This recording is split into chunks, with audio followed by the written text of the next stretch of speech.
Hi everyone.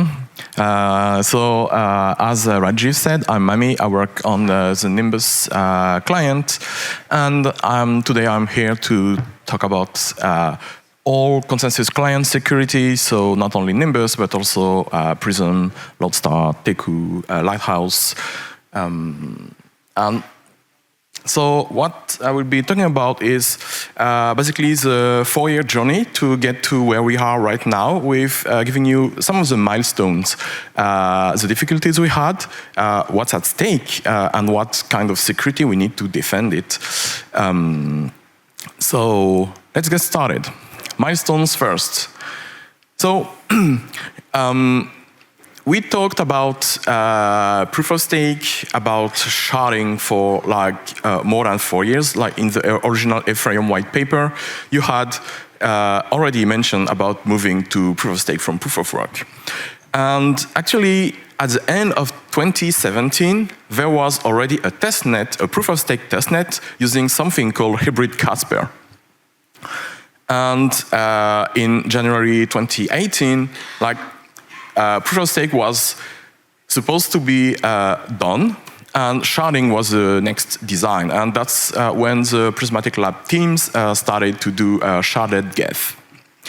And in April 2018, sharding was scrapped, and there was a plan rework. We restart back from almost crash.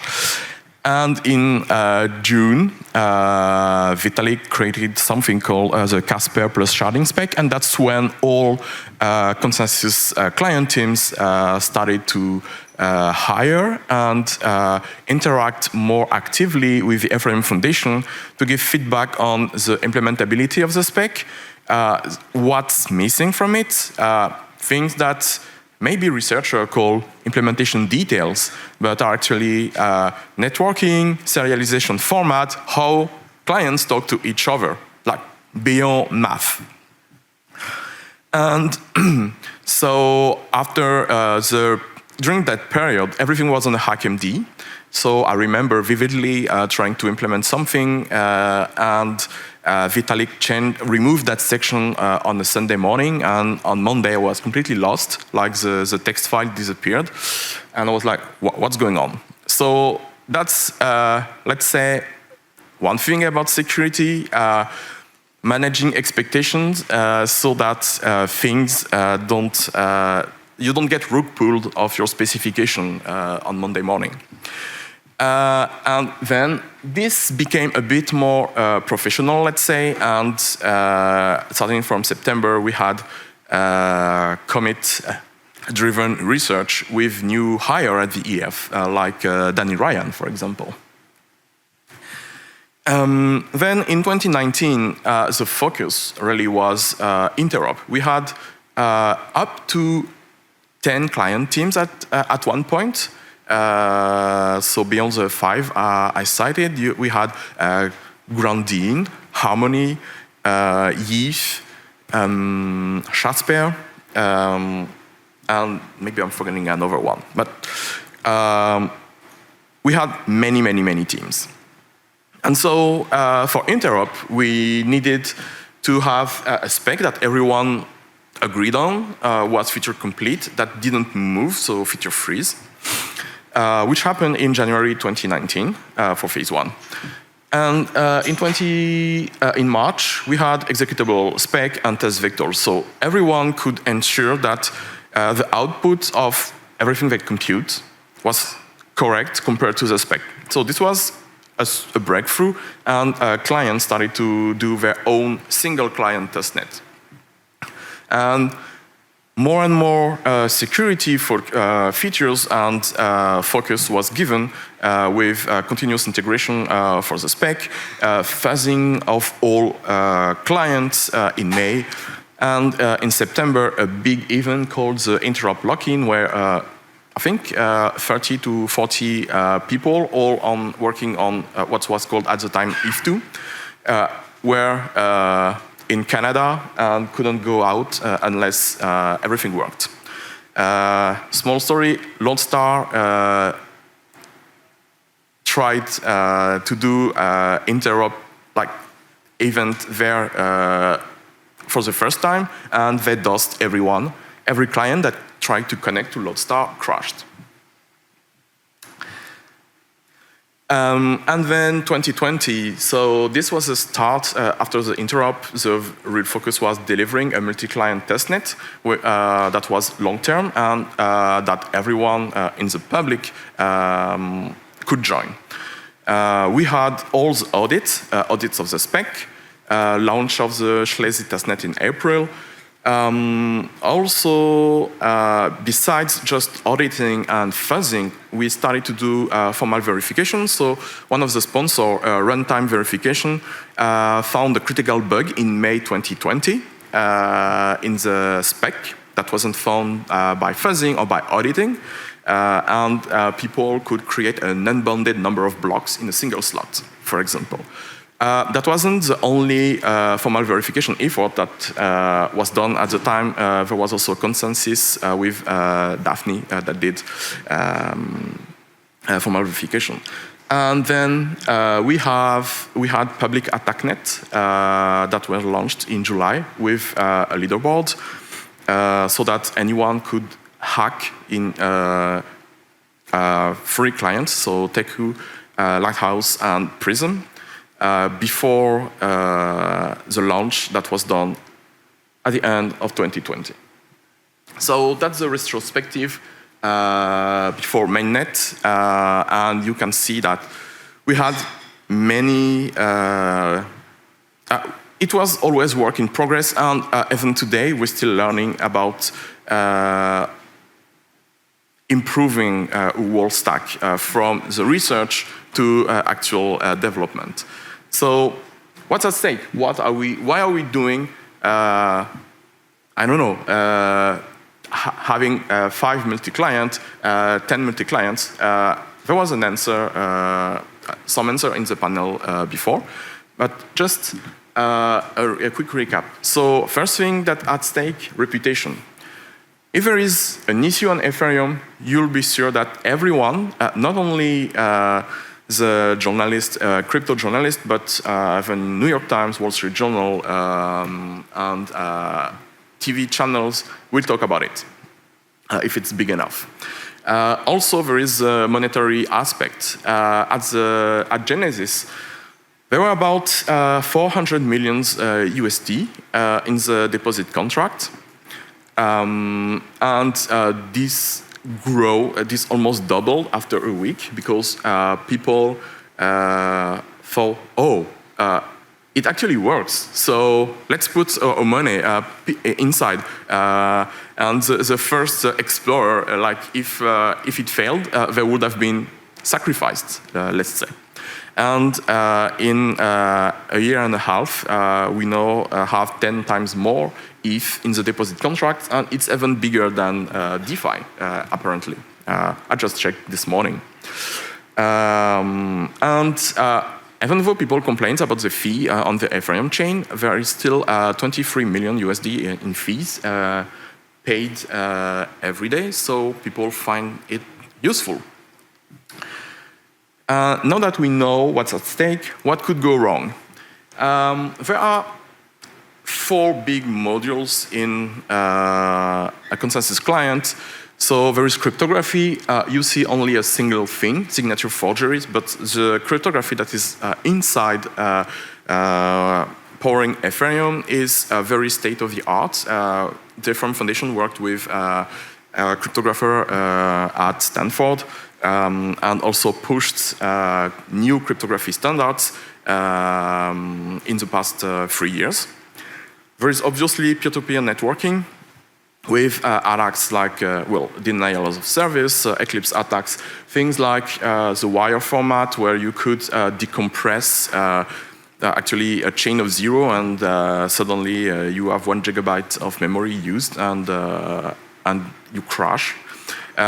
Everything new in consensus, state transition, fork choice, everything that has to do with rewards, and then the usual engineering bugs with, let's say, a shootout with a time bug that took down one testnet for 2 days, I think, because,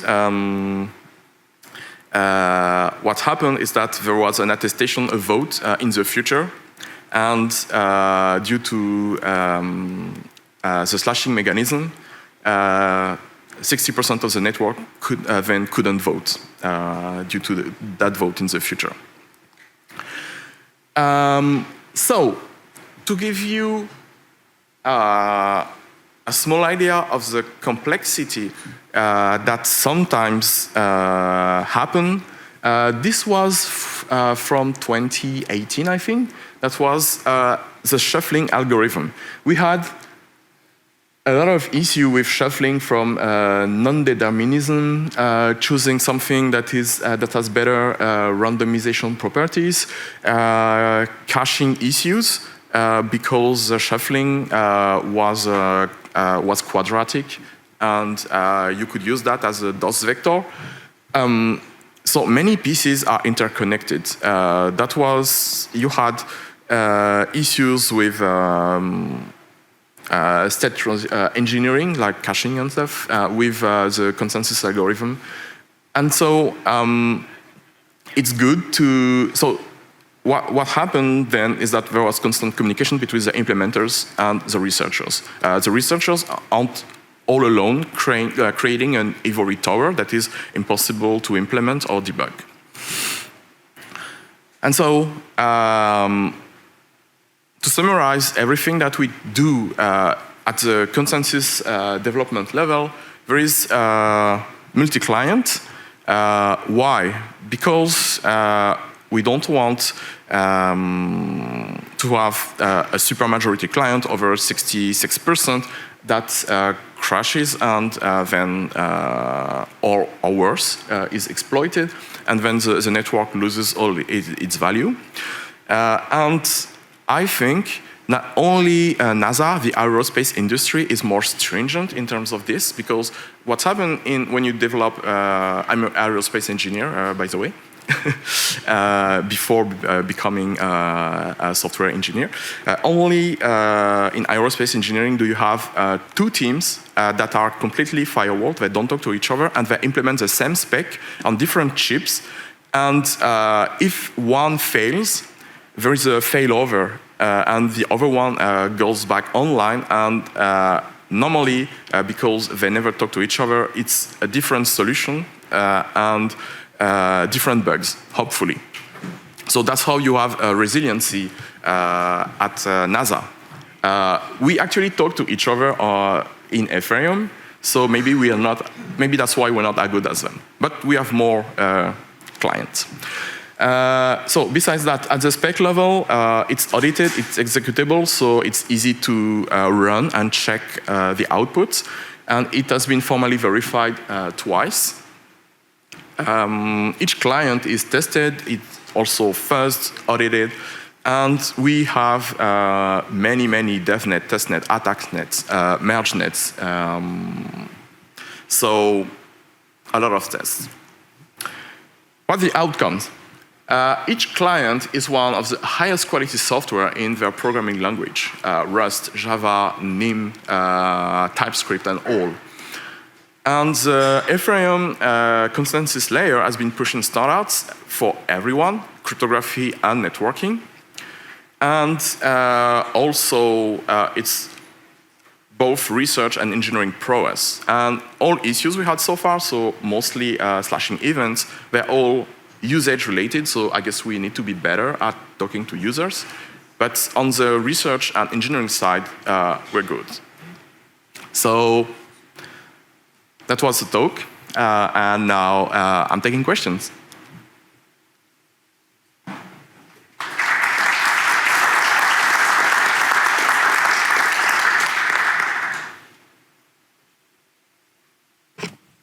All right, any questions?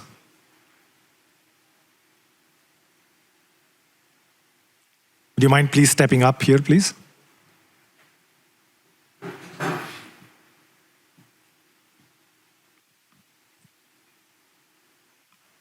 Hey, thanks for the talk.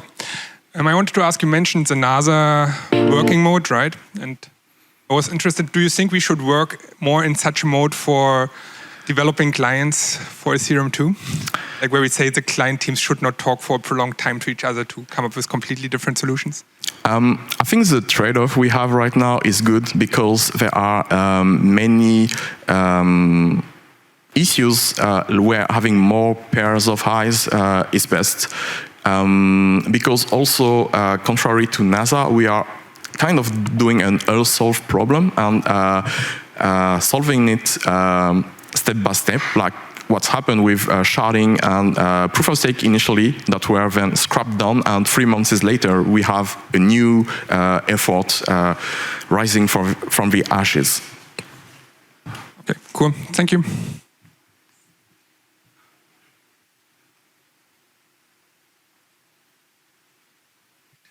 More question? Hey, thanks for the talk. So you mentioned that when you started implementing the consensus layer, there were some aspects of the spec that were quite fuzzy. Which were the aspects that were the most fuzzy? And right now, after the commitment-based approach and all the improvements, which are the most fuzzy aspects still? Which are the aspects of the spec that most clients disagree in the way they achieve them? Was that clear? So you wanted to ask where we struggled with the spec as client implementers? Where the spec didn't actually tell you that much how to continue. Yes, so the main issue we had, I think, was networking. At the time, the Ethereum Foundation was really research, cryptography, consensus-oriented, and they were lacking resources in networking. Some of it was delegated to other teams, but once we had this deadline of doing testnets, 1 month before, we had to basically, okay, we'll go with this because otherwise we have nothing, which was recycling the old Ethereum 1 part. Okay, great, thanks. So the deadline basically helped a lot. Yeah, people don't trust the deadline we give, if we ever give them, but we try to keep going ahead.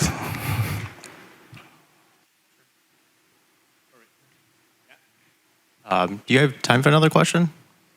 Yeah? Okay.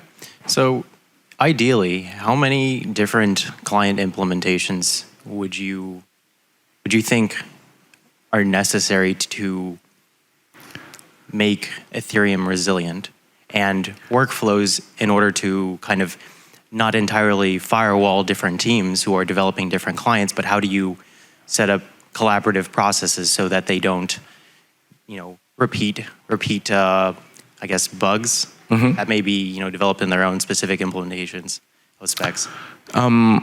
I think at least 4 is good, because if you have 3, it's very possible that you have 2 that, let's say they have perfect 33%, 33%, 33%.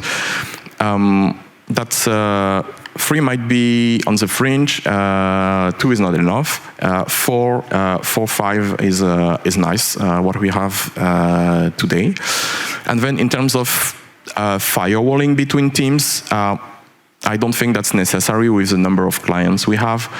Yeah.